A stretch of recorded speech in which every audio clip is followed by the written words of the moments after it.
ಬೇಗ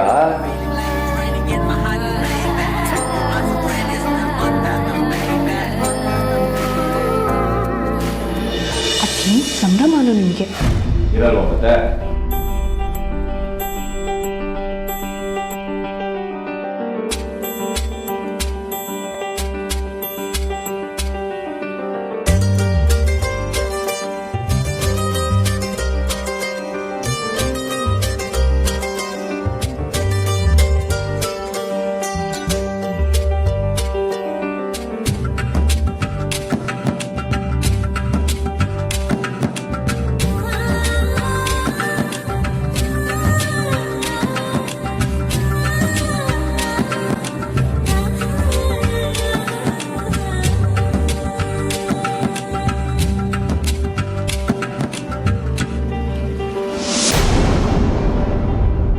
ಅಮೃತವ್ರೆ, ದೀಪಾವಳಿ ಯಾಕೆ ವರ್ಷಕ್ಕೆ ಒಂದೇ ಸತಿ ಇರುತ್ತೆ? ಇನ್ನೊಂದು ಸರಿ ಬರಬೇಕಾಗಿತ್ತು. ಅಲ್ಲ, ವರ್ಷಕ್ಕೆ ಒಂದು 5 ಸತಿನೋ 10 ಸತಿನೋ ಬಂದಿದ್ರೆ ಚೆನ್ನಾಗಿರೋದು. ನೀವು ಹೇಳ್ತಾ ಇರೋದು ನೋಡಿದ್ರೆ ವರ್ಷವಿಡೀ ದೀಪಾವಳಿ ಬರಬೇಕು ಅನ್ನೋ ಹಾಗಿದೆ. ಬರಲಿ ಬಿಡಿ, ಒಳ್ಳೇದೇ ತಾನೇ. ಆವಾಗ ವರ್ಷವಿಡೀ ನಿಮ್ಮ ಹತ್ರ ಹೀಗೆ ಎಣ್ಣೆ ಹಚ್ಚಿಸ್ಕೊಂಡಿರ್ಬೋದು. ಆಹಾ, ಆ ಆಸೆ ನೋಡು. ಆಸೆಗೇನ್ರಿ, ಆಕಾಶದಷ್ಟಿರುತ್ತೆ. ಅದಾದ್ರೆ ನೀವು ಅರ್ಥ ಮಾಡ್ಕೋಬೇಕಷ್ಟೆ. ಯಾವ ಆಸೆನ ಯಾವಾಗ ಅರ್ಥ ಮಾಡ್ಕೋಬೇಕು ಅನ್ನೋದು ನನಗೆ ಚೆನ್ನಾಗಿ ಗೊತ್ತಿದೆ. ಈಗ ಸುಮ್ಮನೆ ಇರಿ.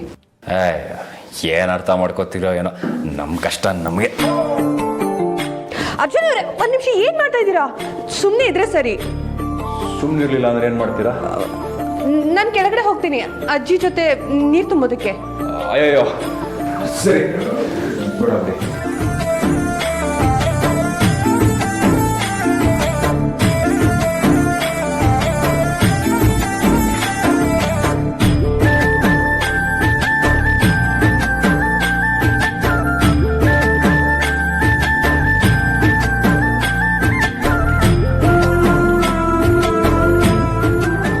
ಮನೆಗೆ ಬಂದರು, ಅಜ್ಜಿ ಅಮ್ಮ ಎಲ್ಲರೂ ಖುಷಿಯಾಗಿದ್ದಾರೆ, ನಾವು ಖುಷಿಯಾಗಿದ್ದೀವಿ. ಇದಕ್ಕಿಂತ ಬದುಕಿಗೆ ಇನ್ನೇನು ಬೇಕ್ರಿ?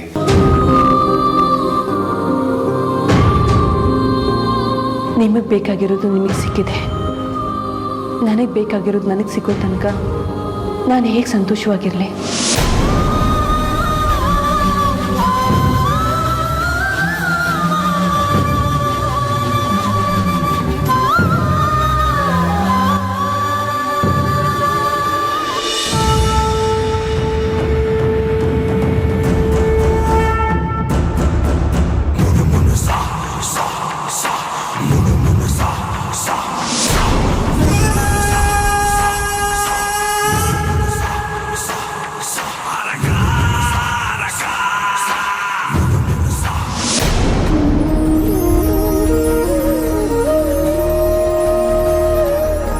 ಅಜ್ಜಿ,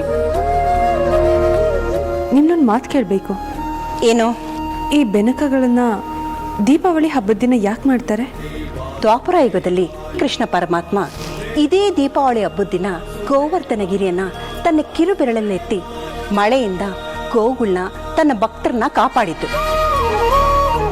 ಅದರ ನೆನಪಲ್ಲಿ ಪಾಂಡವರ ಬೆನಕಗಳನ್ನು ಮಾಡಿ ಇದ್ರ ಮೇಲೆ ತುಪ್ಪ ಸುರಿದು ಆ ಶ್ರೀಕೃಷ್ಣ ಪರಮಾತ್ಮನ್ನ ನಮ್ಮನ್ನ ನಮ್ಮೂರನ್ನ ಕಾಪಾಡು ಅಂತ ಬೇಡ್ಕೊಳ್ಳೋ ಪ್ರತೀತಿ ಇದೆ.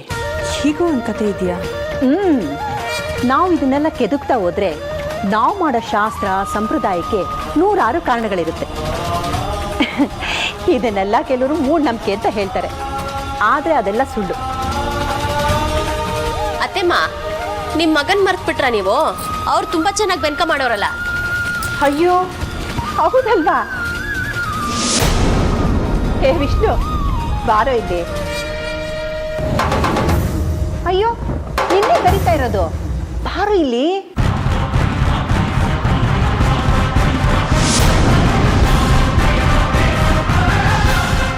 ನಿನಗೆ ಪಾಂಡವ ಬೆನಕ ಮಾಡೋದು ತುಂಬಾ ಇಷ್ಟ ಅಲ್ವಾ? ಹೌದು ಅಮ್ಮ. ಬಾ, ನಿನ್ನ ಕೈಯಾರೆ ನೀನೊಂದೆರಡು ಮಾಡು.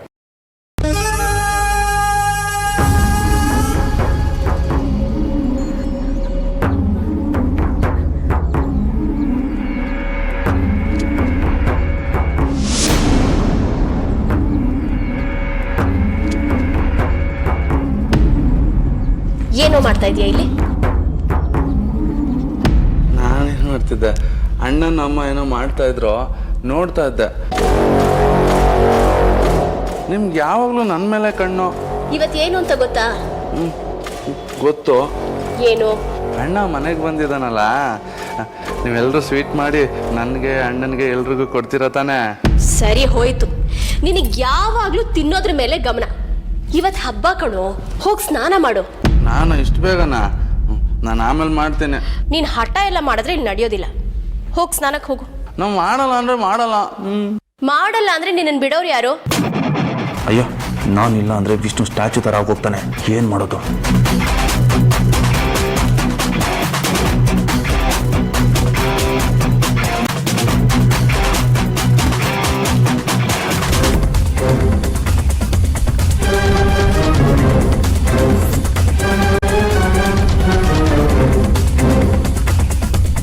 ಇದೇನಿದು? ಇವನ್ಯಾಕೆ ಈ ರೀತಿ ಶಿಲೆ ಥರ ಆಗೋದಾ? ಇಲ್ಲ, ಇವನನ್ನ ಯಾರೋ ಹಿಡಿತದಲ್ಲಿ ಇಟ್ಕೊಂಡು ತಮಗೇನು ಅನ್ಸುತ್ತೋ ಹಾಗೆ ಮಾತಾಡಿಸ್ತಾ ಇದ್ದಾರೆ. ಯಾರದು? ಯಾರಿರ್ಬೋದು?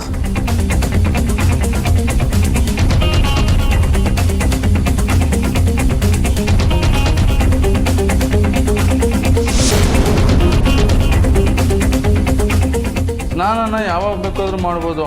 ನೋಡು, ನೀನ್ ಹೀಗೆಲ್ಲ ಹಠ ಮಾಡಿದ್ರೆ ಚೆನ್ನಾಗಿರಲ್ಲ. ಅಲ್ಲಿ ಕೆಳಗಡೆ ಪೂಜೆಗೆ ಎಲ್ಲರೂ ರೆಡಿ ಮಾಡ್ಕೊತಾ ಇದ್ದಾರೆ. ಹಬ್ಬ ದಿವಸ ನೀನ್ ಹೀಗೆ ಕೊಳ್ಕೊಳಕಾಗಿದ್ರೆ ಏನ್ ಚೆನ್ನಾಗಿರುತ್ತೆ ಹೇಳು? ಹೋಗಿ ಸ್ನಾನ ಮಾಡ್ಕೊಂಡು ನೀಟಾಗಿ ರೆಡಿ ಆಗ್ಬಿಡ್ಬಾ. ಏನು ಯೋಚನೆ ಮಾಡ್ತಾ ಇದೀಯಾ? ನಾನು ಸ್ನಾನ ಮಾಡಲ್ಲ, ಆಟ ಆಡಬೇಕು. ಸ್ನಾನ ಮಾಡಿದ್ಮೇಲೂ ಆಟ ಆಡ್ಕೋಬಹುದು ಅಲ್ವೇನೋ ರುದ್ರ? ಇಲ್ಲ, ನಾನು ನಿಮ್ಮ ಮಾತು ಕೇಳಲ್ಲ. ಇಷ್ಟು ಹೊತ್ತು ಒಳ್ಳೆ ಮಾತಲ್ಲಿ ಹೇಳಿದ್ದೀನಿ. ನನ್ನ ಮಾತು ಕೇಳಲಿಲ್ಲ ಅಂದರೆ ಕೋಲ್ ತೊಗೊಂಡು 4 ಬಿಗಿತೀನಿ ಅಷ್ಟೆ. ನೀನೆಲ್ಲಿಗೋ ಬರ್ತಾ ಇದೆಯಾ? ನೀನು ಹೋಗಿ ಸ್ನಾನ ಮುಗಿಸಿ ಆಮೇಲೆ ಕೆಳಗಡೆ ಬರಬೇಕು, ಗೊತ್ತಾಯ್ತಾ?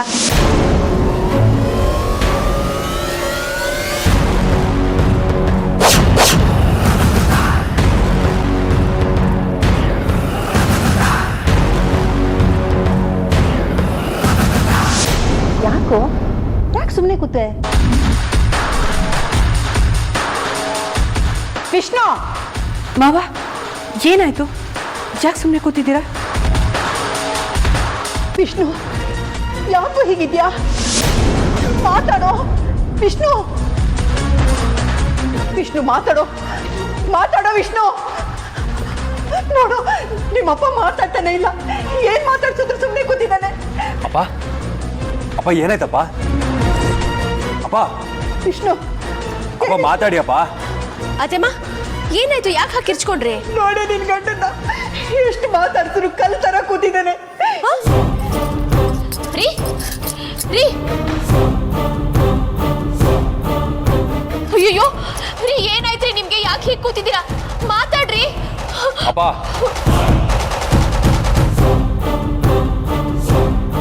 ಅರ್ಜುನ್, ನಿಮ್ಮಪ್ಪನ ಈ ಸ್ಥಿತಿ ನೋಡ್ತಾ ಇದ್ರೆ ನಂಗೆ ಕೈ ಕಾಲೇ ಆಡ್ತಿಲ್ಲ ಕಣೋ. ಏಕೈಕಿ ಇವನು ಮನೆಗೆ ಬಂದಾಗ್ಲೇ ನನ್ಗೆ ಅನುಮಾನ ಇತ್ತು. ರೀ ಮಾತಾಡ್ರಿ. ಇವನು ವಿಷ್ಣು ಅಲ್ಲ, ನಾಗಿನಿ ಅಂತ. ಅದು ನಿಜ ಅಂತ ಆಯ್ತು. ಈಗ ನನ್ನ ಮಗನ ರೂಪದಲ್ಲಿ ಬಂದು ನಮಗೆ ಮೋಸ ಮಾಡಕ್ ಹೊರಟಿದ್ದಾಳೆ ಆ ನಾಗಿನಿ. ಇಲ್ಲಿ ಬಂದಿರೋದು ಇವನು ನಿಜವಾದ ವಿಷ್ಣುನೇ. ಯಾರ ಹಿಡಿತದಲ್ಲಿದ್ದಾನೆ ಇವನು? ರೀ, ನೀವು ವಾಪಸ್ ಮನೆಗೆ ಬಂದ್ರಿ ಅಂತ ನಾನು ಎಷ್ಟು ಸಂತೋಷವಾಗಿದ್ದೆ ಗೊತ್ತಾ? ಈ ಸಂತೋಷ ಇಷ್ಟು ಬೇಗ ಮುಗ್ದು ಹೋಗುತ್ತೆ ಅಂತ ನಾನು ಖಂಡಿತವಾಗ್ಲೂ ಅನ್ಕೊಂಡಿರ್ಲಿಲ್ಲ. ಅತ್ತೆಮ್ಮ ಏನಾದರೂ ಮಾಡಿ ಅತ್ತೆಮ್ಮ. ನಾನು ಏನು ಅಂತ ಮಾಡಲಿ ಹೇಮ? ನೀನು ಯಾವ ಸ್ಥಿತಿಲಿದೆಯೋ ನಾನು ಅದೇ ಸ್ಥಿತಿಲಿದ್ದೀನಿ. ನನಗೇನು ಮಾಡಬೇಕು ಅಂತ ಗೊತ್ತಾಗ್ತಿಲ್ಲ.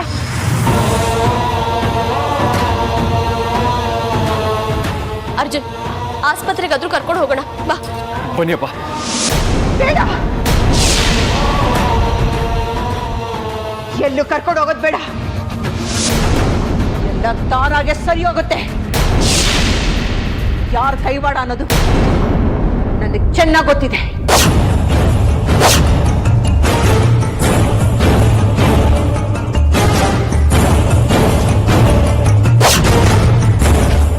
ಮಾತಾಡ್ರಿ ಮಾತಾಡ್ರಿ.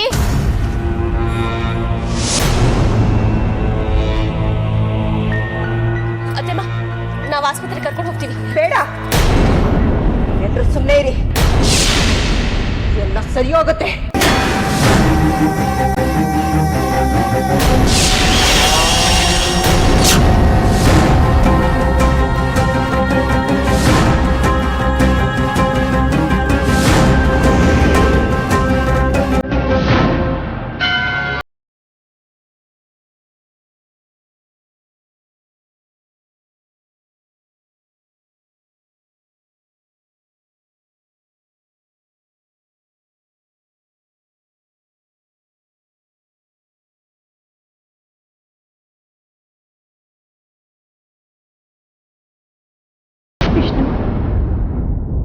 ಏನಾಗಿತ್ತು ನಿನಗೆ? ಒಳ್ಳೆ ಬೊಂಬೆ ತರ ಆಗೋಗ್ಬಿಟ್ಟಿದ್ದಲ್ಲೋ. ಮನ್ಸಲ್ಲಿ ಏನಾದ್ರೂ ಇದ್ರೆ ಅದನ್ನ ಹೇಳ್ಕೊಂಡ್ಬಿಡ್ರಿ. ಹೇಳಕ್ಕೋ ಆಗದೆ ಒದ್ದಾಡ್ತಾ ಇದ್ದೀರಾ ಅಂತ ನಿಮ್ ಸ್ಥಿತಿ ನೋಡಿದ್ರೆ ಗೊತ್ತಾಗ್ತಾ ಇದೆ.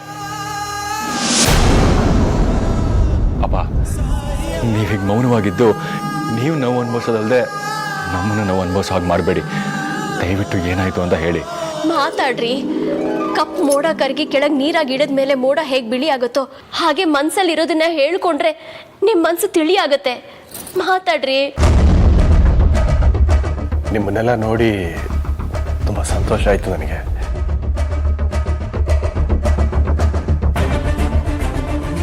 ಏನಾಗಿದೆ ಅನ್ನೋದನ್ನ ನನಗೂ ಹೇಳಲ್ವಾ ನೀವು? ನನ್ನಿಂದ ಯಾವ ವಿಷಯನೂ ಮುಚ್ಚಿಟ್ಟಿಲ್ಲ. ಹೌದು ಹೇಮ, ಆದರೆ ಎಲ್ಲದಕ್ಕೂ ಒಂದು ಕಾಲ ಸಮಯ ಅಂತ ಇರುತ್ತೆ. ಆ ಸಮಯ ಬಂದಾಗ ಹೇಳ್ತೀನಿ. ಹಿಂದೆ ಏನಾಗಿತ್ತು ಅನ್ನೋದು ನನಗೆ ಬೇಡ ರೀ. ಈಗ ನೀವು ಎಲ್ಲರ ಥರ ಆರೋಗ್ಯವಾಗಿದ್ದೀರಲ್ಲ, ನಂಗೆ ಅದೇ ಸಂತೋಷ. ಇದೇ ಸಂತೋಷದಲ್ಲಿ ನಾನು ಹೋಗಿ ಪೂಜೆ ಮಾಡಿ ಬರ್ತೀನಿ. ಕೊಡಿ.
ನಾನು ಹೋಗಿ ಸ್ವಲ್ಪ ರೆಸ್ಟ್ ಮಾಡಬೇಕು.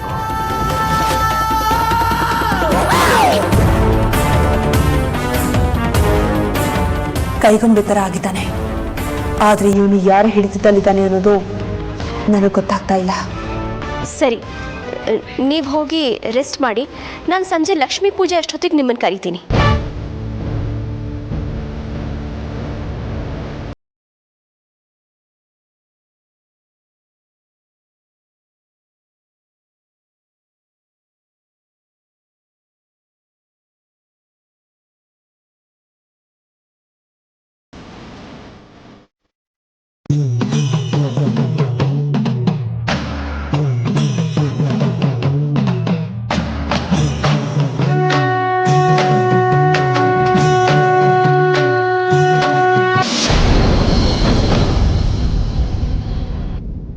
ನೀ ಅಮೃತ ಅವರೇ, ಬನ್ರಿ ಇಲ್ಲಿ.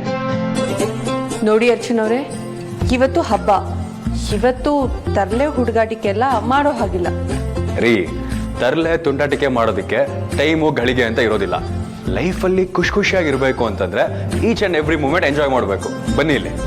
ಮಾತಾನೆ ನೀವು ಅಲ್ಲಿಂದನೇ ಹೇಳಿ, ನಾನು ಇಲ್ಲಿಂದನೇ ಕೇಳಿಸ್ಕೊತೀನಿ. ರೀ, ನನ್ನ ಮೇಲೆ ನಿಮ್ಗೆ ಕೋಪನಾ? ಇಲ್ಲಪ್ಪ, ಯಾಕೆ? ಅಲ್ಲ, ಮತ್ತೆ ಯಾಕೆ ಈಗ ನನ್ನ ಗೋಳ ಇಕ್ಕೋತೀರಾ? ಇಲ್ಲಿ ಬನ್ನಿ ಅಂದ್ರೆ ಬರಬೇಕು. ಅರ್ಚನ್ ಅವರೇ, ಬರ್ತಾ ಬರ್ತಾ ನೀವು ತುಂಬಾ ತುಂಟಾಗ್ತಾ ಇದ್ದೀರಾ.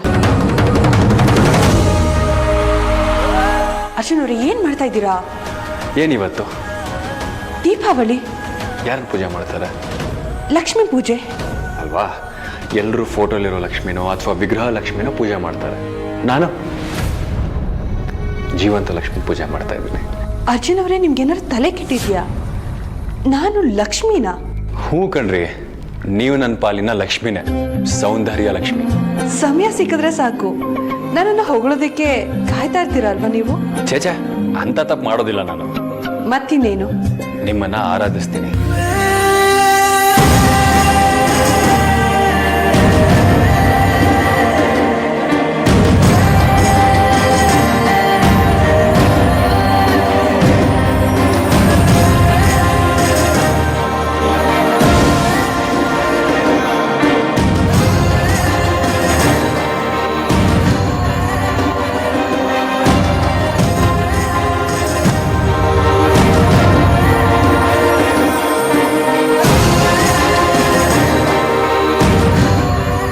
ಯಾಕ್ರಿ ಕಣ್ಣಲ್ಲಿ ನೀರು?